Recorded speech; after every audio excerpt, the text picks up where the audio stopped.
Welcome back to Prophecy Reformation Now in this segment, because history is so much a part of prophecy, as all God-given prophecy is history in advance. We're continuing our trek with James A. Wiley through his The History of Protestantism. And today we'll pick up where we left off last time. The Emperor Charles, whom the war with Francis kept in Spain, had sent his ambassador, John Hunard, to the Diet to complain that the decree of Worms, which had been enacted with their unanimous consent, was not observed, and to demand that it be put in execution. In other words, that Luther be put to death, and that the gospel be proscribed in all the states of the empire. Campeggio had made the same request in his master's name. Impossible, cried many of the deputies. To attempt such a thing would to be plunged Germany into war and bloodshed. Campeggio and Hunard insisted, nevertheless, that the princes should put in force the edict against Luther and his doctrines, to which they had been consenting parties. What was the Diet to do? It could not repeal the edict, and it dared not enforce it. The princes hit upon a clever device for silencing the Pope, who was then pushing them on, and appeasing the people who were holding them back. They passed a decree saying that the Edict of Worms should be vigorously enforced as far as possible. Odepius himself could hardly have said what this meant.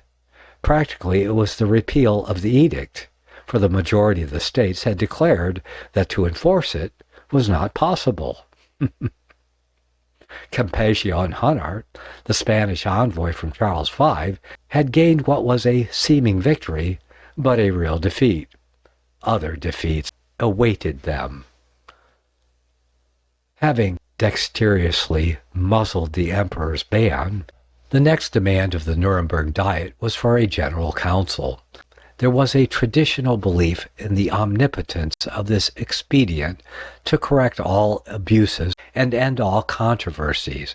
When the sky began to lower, and a storm appeared about to sweep over Christendom, men turned their eyes to a council as a harbor of refuge. Once within it, the laboring vessel would be at rest, tossed no longer upon the billows. The experiment had been tried again and again, and always with the same result. And that result, failure. Signal failure. In the recent past, there were 2 councils of Constance and Basel. These had ended, like all that preceded them, in disappointment.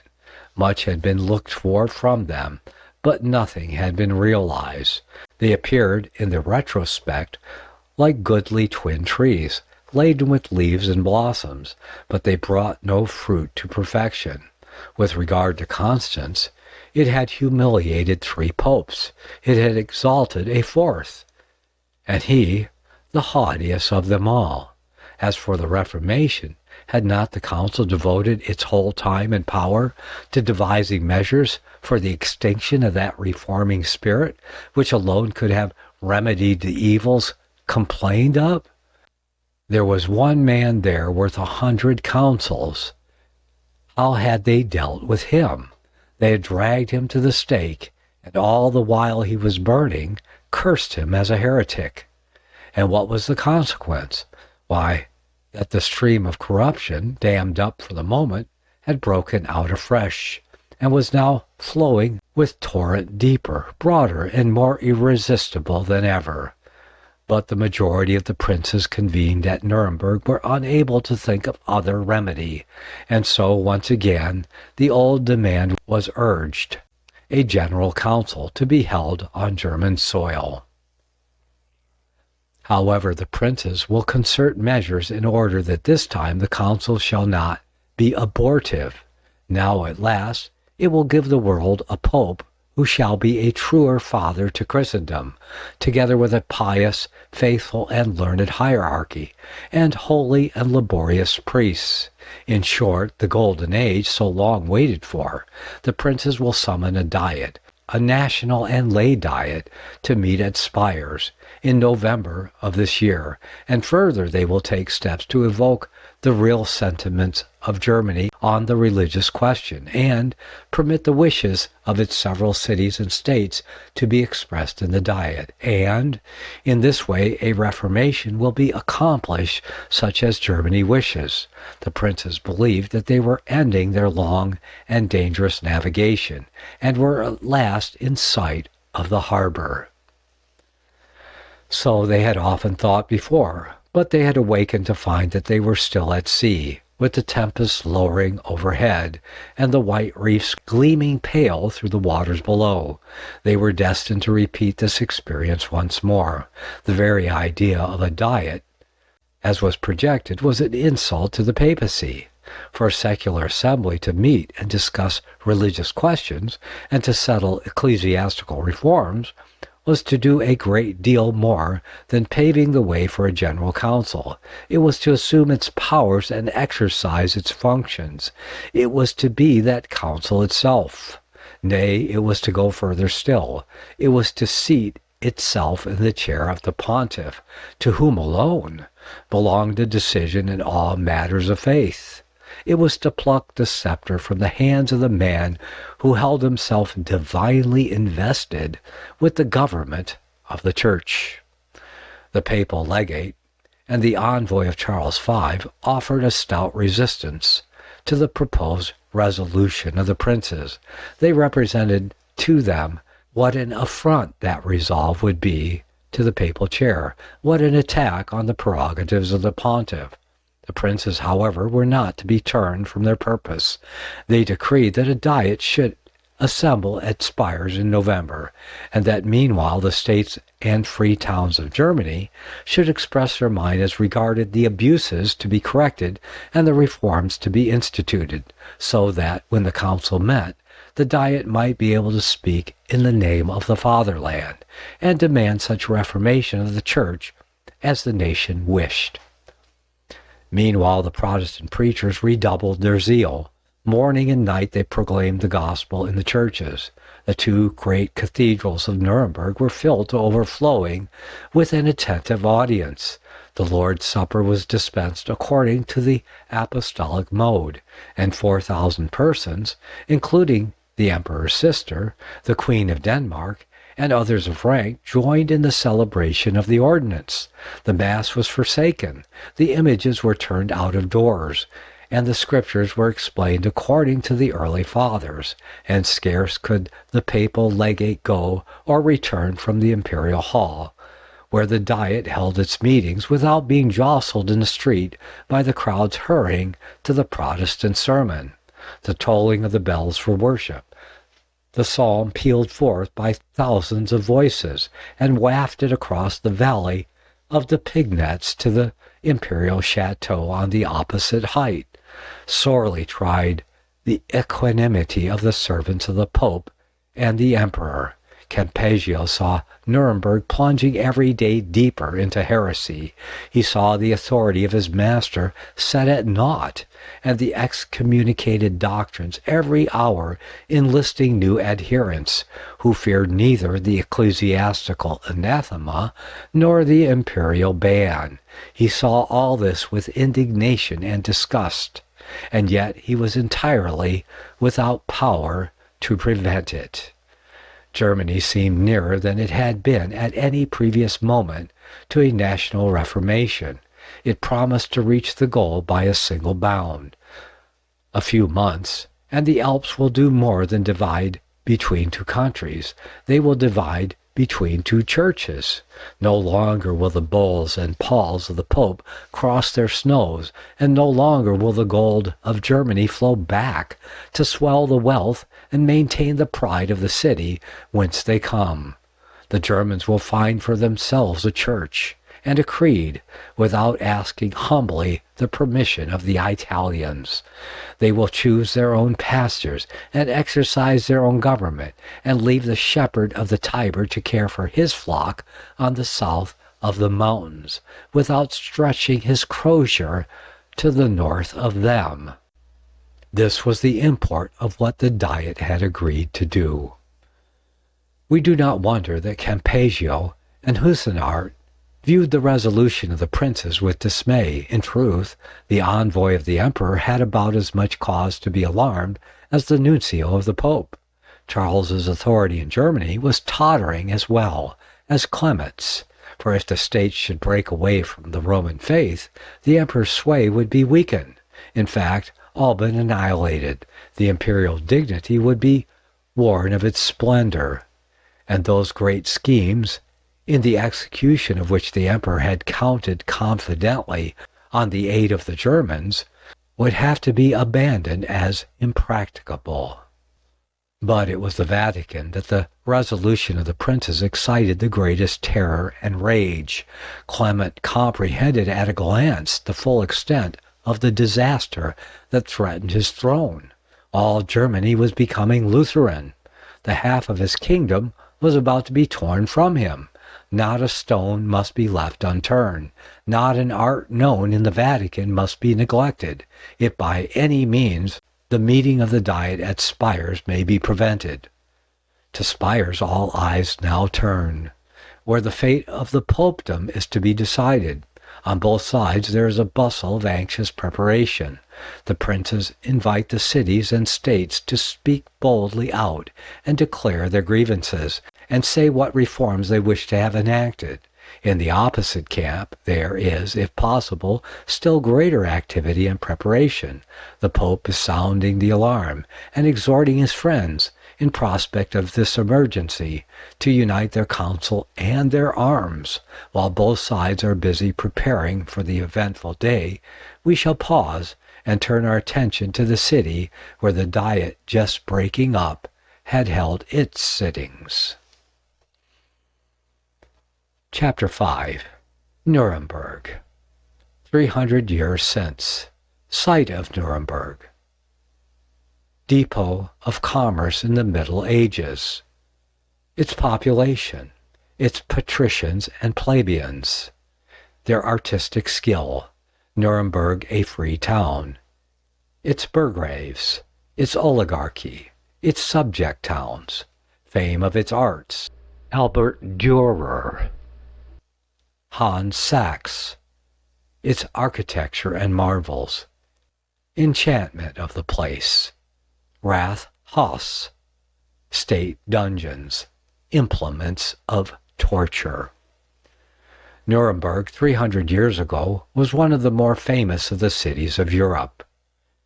It invites our study as a specimen of those few fortunate communities which, preserving a feeble intelligence in times of almost universal ignorance and barbarism, and enjoying a measure of independence in an age when freedom was all but unknown, were able, as the result of the exceptional position they occupied, to render service of no mean value to the civilization and religion of the world.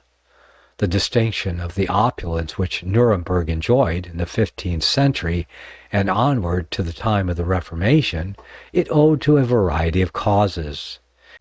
Its salubrious air, the sweep of its vast plains, on all sides touching the horizon, with a single chain of purple hills to redeem the landscape from monotony, and the facilities for hunting and other exercises which it afforded, made it a pleasant residence, and often drew there the emperor and his court.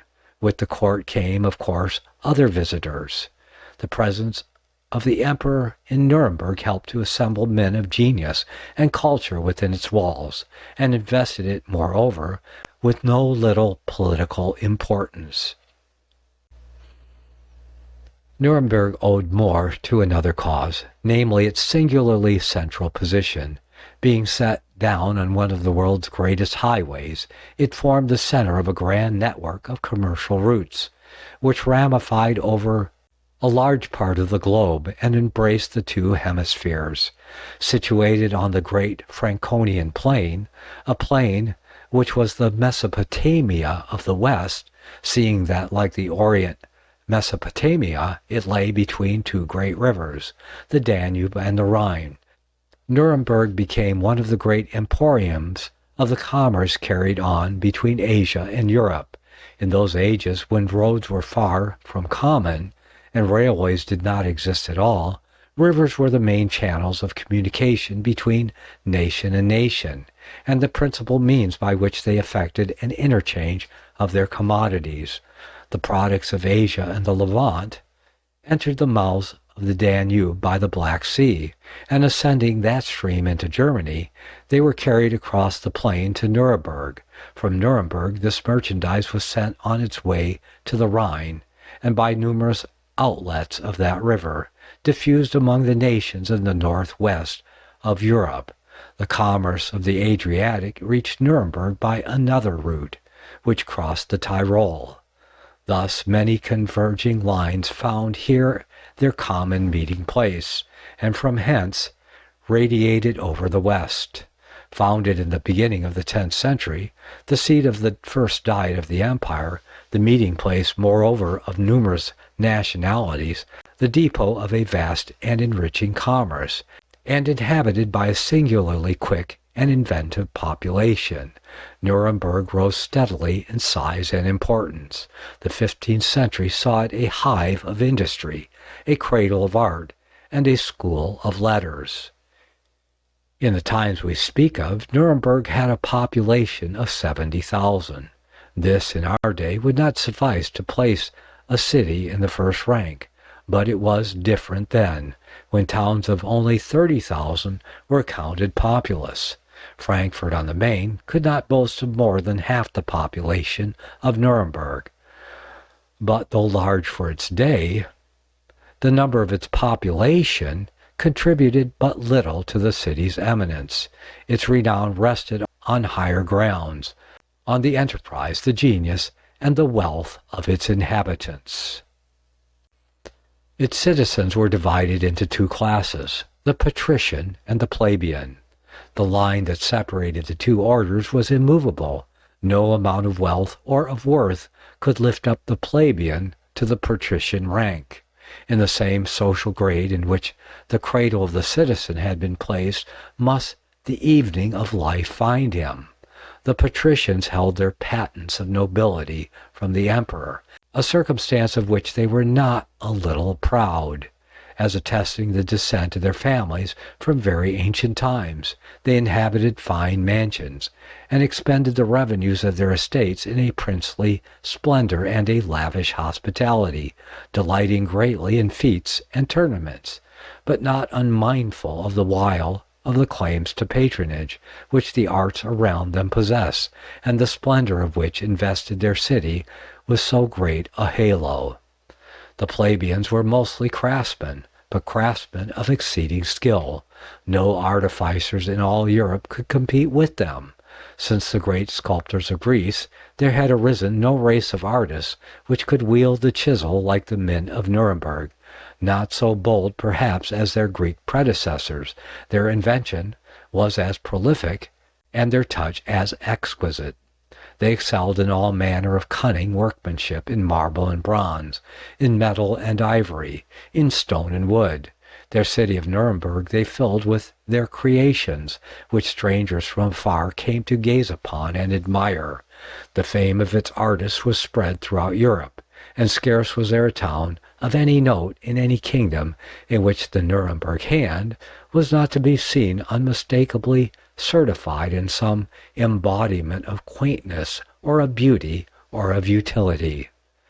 A more precious possession still than either its exquisite genius or its unrivaled art did Nuremberg boast. Liberty, namely, liberty, lacking which genius droops, and the right hand forgets its cunning.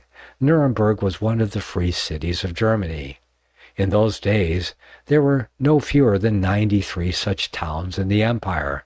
They were green oases in the all but boundless desert of oppression and misery which the Europe of those days presented.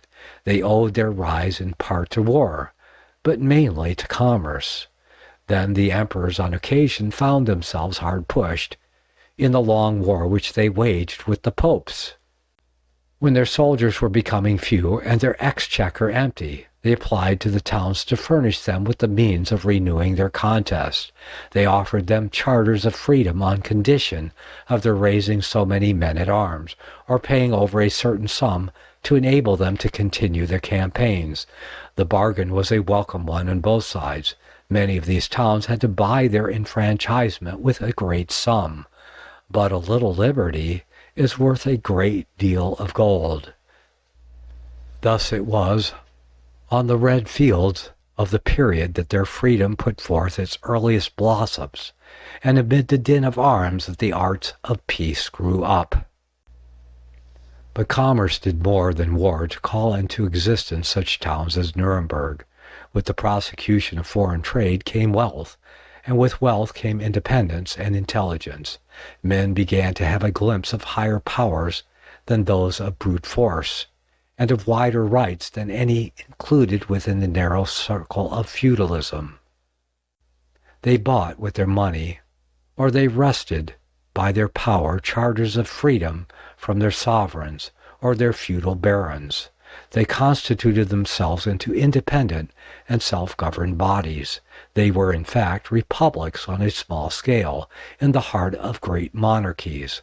Within the walls of their cities, slavery was abolished, laws were administered, and rights were enjoyed. Such towns began to multiply as it drew toward the era of the Reformation, not in Germany only, but in France, in Italy, and in the Low Countries, and they were among the first to welcome the approach of that great moral and social renovation.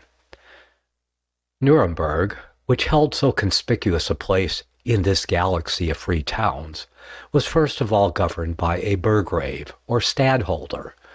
It is a curious fact that the royal house of Prussia makes their first appearance in history as the burgraves of Nuremberg.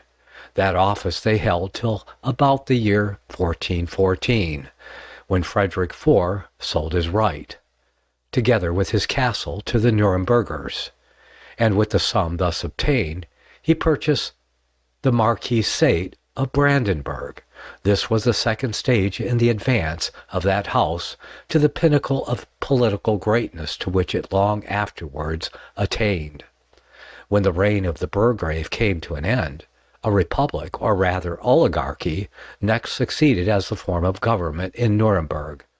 First of all was a council of 300, which had the power of imposing taxes and contributions, and of deciding on the weighty question of peace and war. The Council of 300 annually elected a smaller body, consisting of only 30 members, by whom the ordinary government of the city was administered. The Great Council was composed of patricians, with a sprinkling of the more opulent, of the merchants and artificers. The Council of 30 was composed of patricians only. Further, Nuremberg had a considerable territory around it, of which it was the capital, and which was amply studded with towns.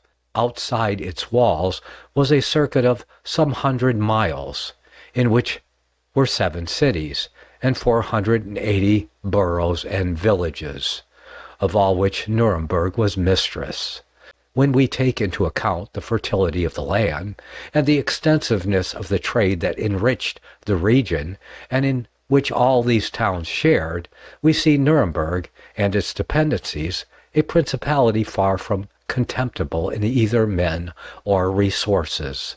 The kingdom of Bohemia, says Gibbon, was less opulent than the adjacent city of Nuremberg. Lying in the center of southern Germany, the surrounding states, in defending themselves, were defending Nuremberg, and thus it could give its undivided attention to the cultivation of those arts in which it so greatly excelled, when its less happily situated neighbors were wasting their treasure and pouring out their blood on the battlefield. The Golden Bull, in distributing the imperial honors among the more famous of the German cities, did not overlook this one. If it assigned to Frankfurt the distinction of being the place of the emperor's election, and if it yielded to Augsburg the honor of seeing him crowned, it required that the emperor should hold his first court in Nuremberg. The castle of the medieval emperors is still to be seen. It crowns the height which rises on the northern bank of the Pignets, immediately within the city gate, on the right, as one enters from the north, and from this eminence it overlooks the town which lies at its feet, thickly planted along the stream that divides it into two equal halves.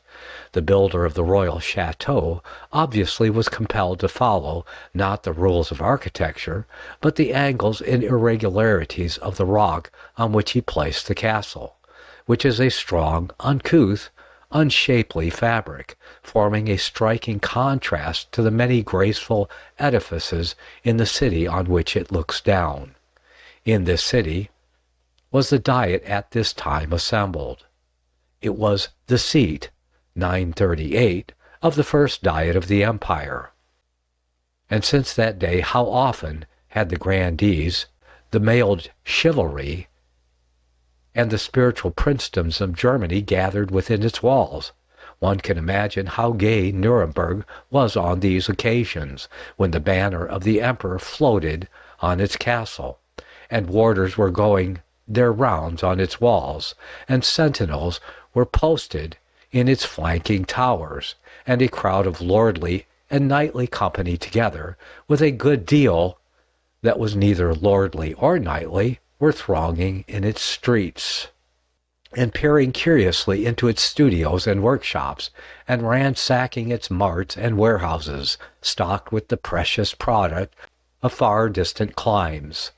Nor would the Nurembergers be slow to display to the eyes of their visitors the marvels of their art and the products of their enterprise, in both of which they were at that time unequaled on this side of the Alps. Nuremberg was, in its way, on these occasions an international exhibition, and not without advantage to both exhibitor and visitor, stimulating, as no doubt did, the trade of the one and the refining tastes of the other. The men who gathered at these times to Nuremberg were but too accustomed to attach glory to nothing save tournaments and battlefields, but the sight of this city, so rich in achievements of another kind, would help to open their eyes and to show them that there was a more excellent way to fame, and that the chisel could win triumphs which, if less bloody than those of the sword, were far more beneficial to mankind, and gave to their authors a renown that was far purer and more lasting than that of arms. Now, it was the turn of the Nurembergers themselves to wonder. The gospel had entered their gates, and many welcomed it as a pearl, more to be esteemed than the richest jewel or the finest fabric that India or Asia had ever sent to their markets. It was to listen to the new wonders, now for the first time brought to their knowledge, that the citizens of Nuremberg were day by day crowding the church of St. Sebaldus and the cathedral of St. Lawrence. Among these multitudes, now hanging on the lips of Osiander and other preachers, was Albert Dürer, the great painter, sculptor, and mathematician. This man of genius embraced the faith of Protestantism and became a friend of Luther. His house is still shown near the old imperial castle, hard by the northern gate of the city. Of his great works, only a few remain in Nuremberg. They have mostly gone to enrich other cities that were rich enough to buy what Albert Dürer's native town was not wealthy enough in these later times to retain. In Nuremberg, too, lived Hans Sachs, the poet, also a disciple of the gospel and a friend of Luther. The history of Sachs is a most romantic one. He was the son of a tailor in Nuremberg, who was born in 1494, and named Hans after his father. Hans adopted the profession of a shoemaker, and the house in which he worked still exists, and is situated in the same quarter of the town as that of Albert Dürer. But the workshop of Hans Sachs could not hold his genius. Quitting his stall one day, he sailed forth bent on seeing the world. He passed some time in the brilliant train of the Emperor Maximilian. He returned to Nuremberg and married. The Reformation breaking forth, his mind opened to the glory of the truth.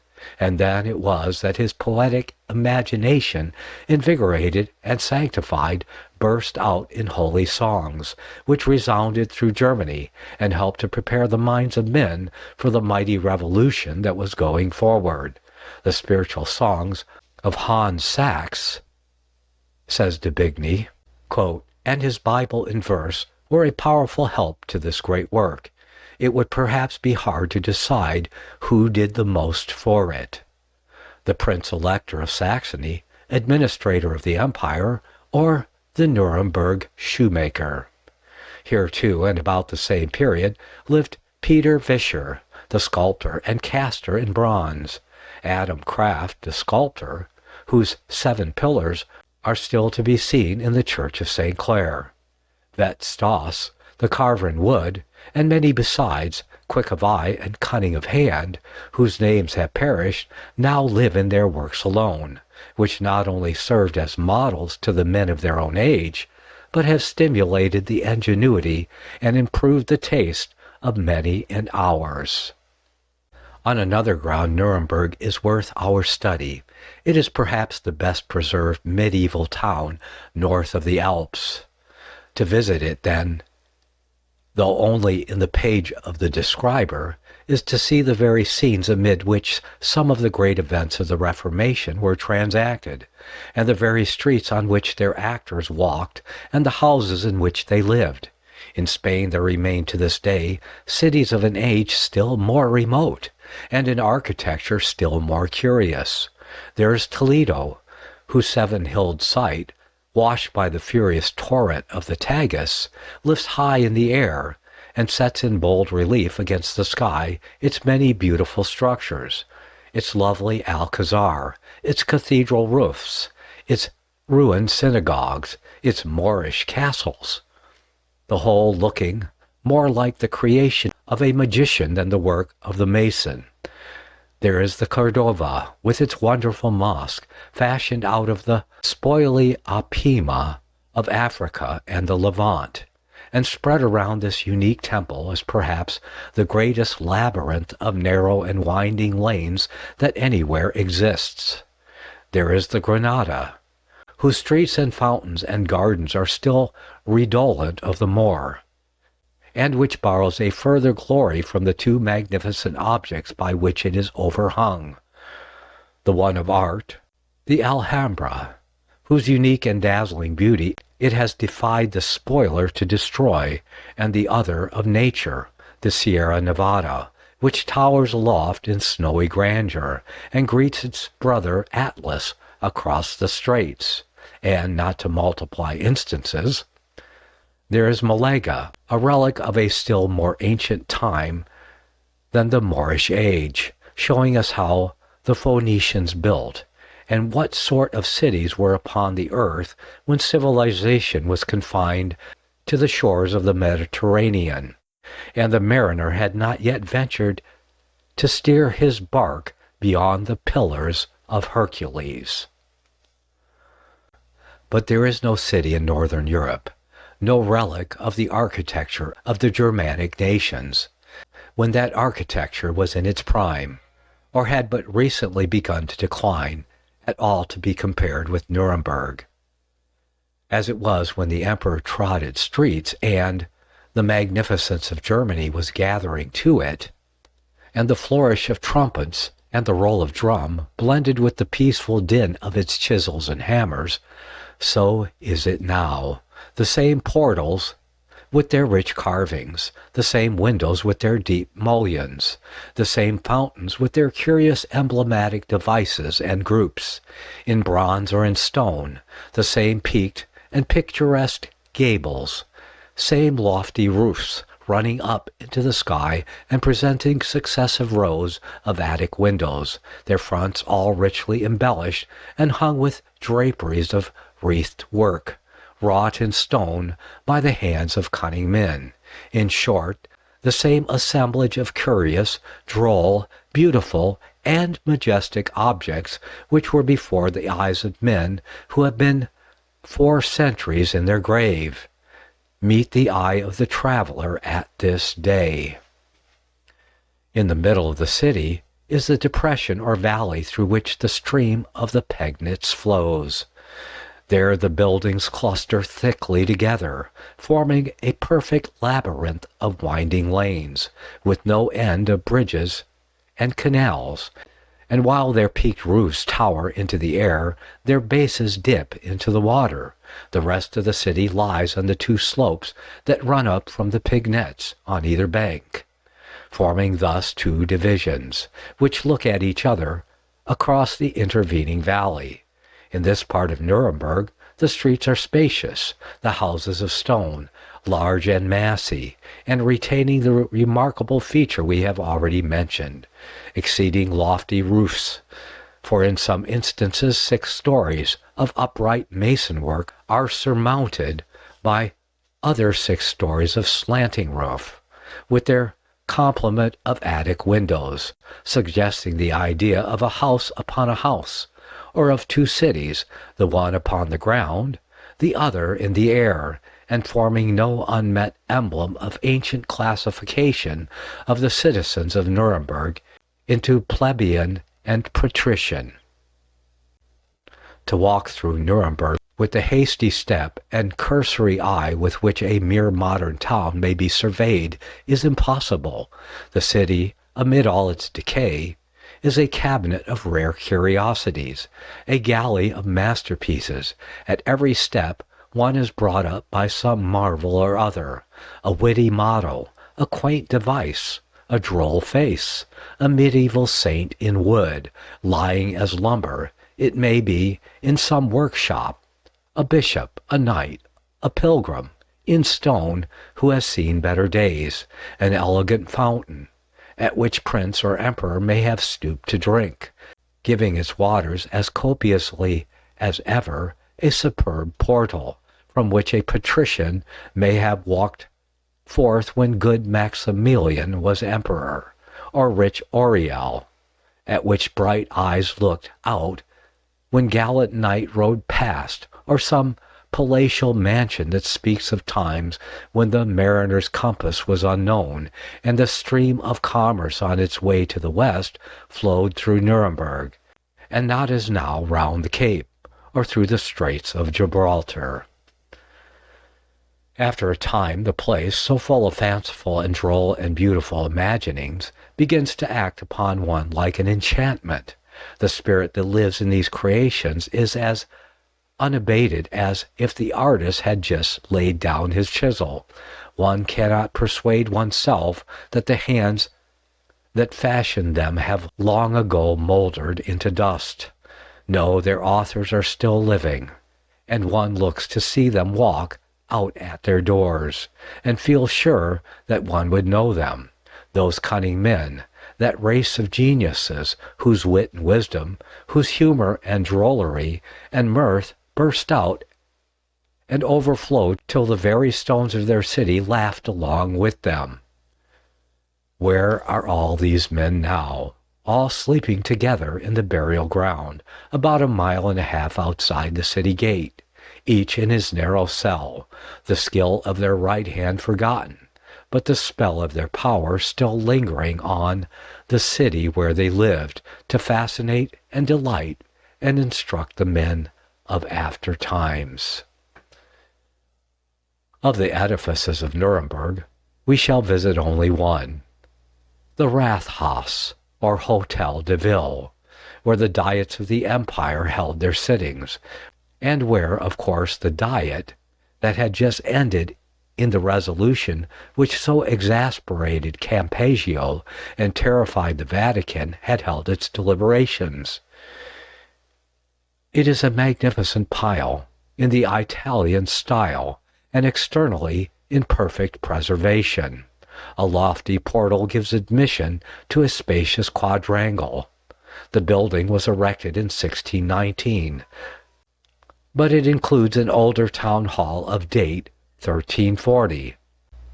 To this older portion belongs the great saloon, variously used in former times as a banqueting hall, an audience chamber, and a place of conference for the diet.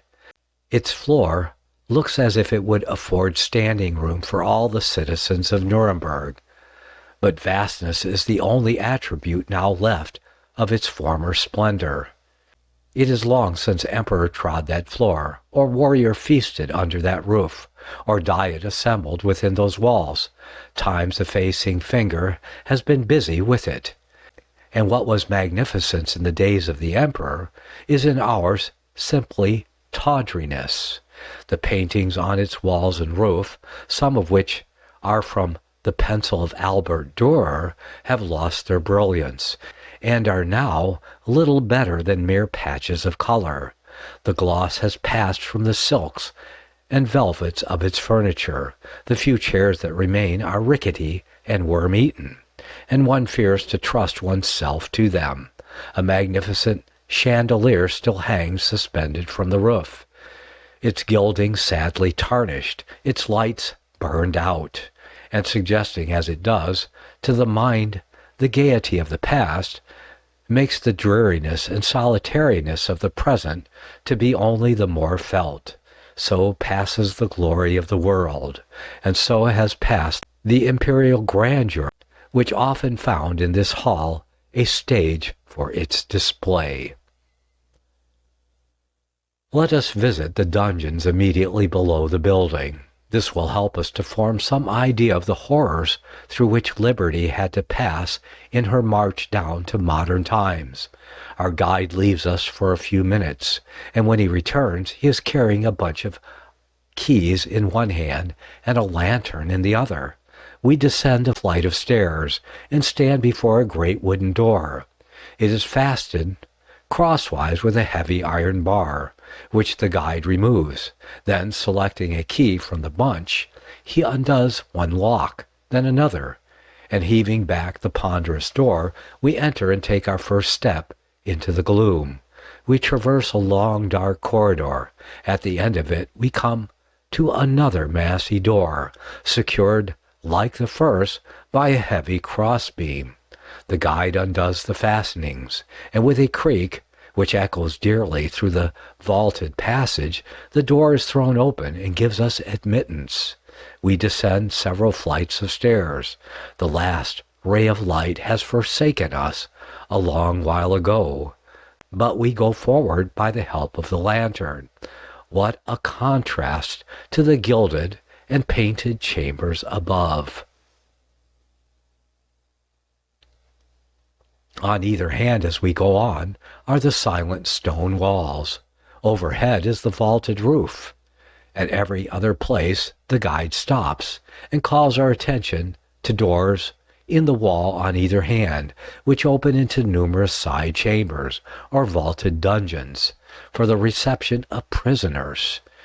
To lie here in this living grave, in utter darkness, in cold and misery, was dreadful enough. But there were more horrible things near at hand, ready to do their terrible work, and which made the unhappy occupants of these cells forget all of the other horrors of their dismal abode. Passing on a pace or two further, we come to a roomier cell. We enter it, and the guide throws the glare of his lantern all around, and shows us the apparatus of torture, which rots here unused, though not unused in former days. It is a gaunt iron frame, resembling a long and narrow bedstead, fitted from end to end with a series of angular rollers. The person who was to undergo the torture was laid on this horizontal rack. With every motion of his body to and fro, the rolling prism on which he rested grazed the vertebrae of his back, causing great suffering. This was one mode of applying the rack. The next was still more frightful. The feet of the poor victim were fastened to one end of the iron frame.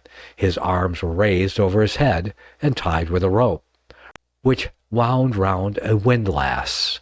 The windlass was worked by a lever. The executioner put his hand on the lever. The windlass revolves. The rope tightens. The limbs of the victim are stretched. Another wrench. His eyes flash. His lips quiver. His teeth are clenched. He groans. He shrieks. The joints start from their sockets, and now the livid face and the sinking pulse tell the torture has been prolonged to the furthest limit of physical endurance. The sufferer is carried back to his cell. In the course of a few weeks, when his mangled body has regained a little strength, he is brought out a second time and laid upon the same bed of torture to undergo yet again the same dreadful ordeal. Let us go forward a little farther into this subterranean realm. We come at length to the central chamber. It is much roomier than the others. Its air is dank and cold, and the water is filtering through the rocks overhead. It is full of darkness, but there are worse things in it than darkness, which we can see by the help of our guide's lantern. Against the wall leans what seems a ladder. It is a machine of torture, of the kind we have already described, only used vertically instead of horizontally.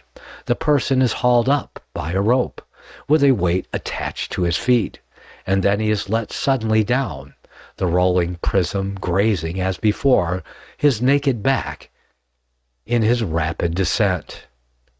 There is yet another torture in this horrible chamber. In the center of the roof is an iron ring. Through the ring passes a strong iron chain, which hangs down and is attached to a windlass. On the floor lies a great block of stone with a ring in it. This block was attached to the feet of the victim. His hands were tied behind his back with the iron chain, and, thus bound, he was pulled up to the roof and suddenly let fall to within a foot or so of the floor. The jerk of the descending block was so severe as commonly to dislocate his limbs. The unhappy man when suspended in this fashion, could be dealt with as his tormentors chose. They could tear his flesh with pincers, scorch his feet with live coals, insert burning matches beneath his skin, flay him alive, or practice upon him any barbarity their malignity or cruelty suggested. The subject is an ungrateful one, and we quit it. These cells were reserved for political offenders. They were counted too good for those tainted with heretical depravity. Deeper dungeons and more horrible instruments of torture were prepared for the confessors of the gospel. The memorials of the awful cruelties perpetrated on the Protestants of the 16th century are to be seen in Nuremberg at this day. The holy offices of Spain and Italy have been dismantled, and little now remains save the walls of the buildings in which the business of the Inquisition was carried on. But strange to say, in Nuremberg, as we can testify from actual observation, the whole apparatus of torture is still shown in the subterranean chambers that were used by the agents of the Holy Office. We reserve the description of these dungeons, with their horrible instruments, till we come to speak more particularly of the Inquisition. Even the political prisons are sufficiently dismal. It is sad to think that such prisons existed in the heart of Germany, and in the free town of Nuremberg in the 16th century. The far-famed prison of Venice, and here too we speak from actual inspection, are not half so gloomy and terrible. These dungeons in Nuremberg show us how stern a thing government was in the Middle Ages, before the Reformation had come with its balmy breath to chase away the world's winter, and temper the rigors of law by teaching mercy as well as vengeance to the ruler. Verily, it was no easy matter to be a patriot in the 16th century.